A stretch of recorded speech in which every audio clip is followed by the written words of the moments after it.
Mga kapatid, ang humiliya po ngayong araw ng Sabado pong ito ay hango po sa babasahin kong ito. Lucas, Kapitulo 3, versikulo 23, versikulo 31 hanggang 34, versikulo 36, versikulo 38. Ang talaan ng mga ninuno ni Jesus. Magtatatlong taon na si Jesus nang siya'y magsimulang magministeryo. Ipinapalagay ng mga tao na siya'y anak ni Jose.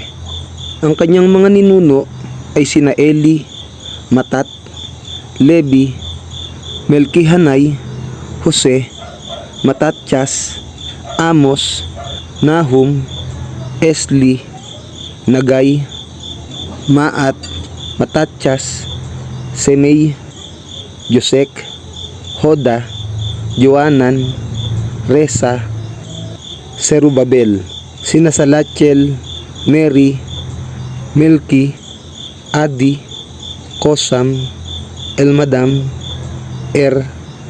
Josue, Eliezer, Jorim, Matat, Levi, Simeon, Huda, Jose, Jonam, Eliakim, Melia, Mena, Matata, Natan, sina David, Jese, Obed, Boaz, Salmon, Naason, Aminadab, Admin, Arni, Esrom, Pares, Huda, Jacob, Isaac, Abraham, Tera, Nahor, Serug, Reyu, Peleg, Eber, Sala, Kainan, Arpaksad, Shem, Noe, Lamek,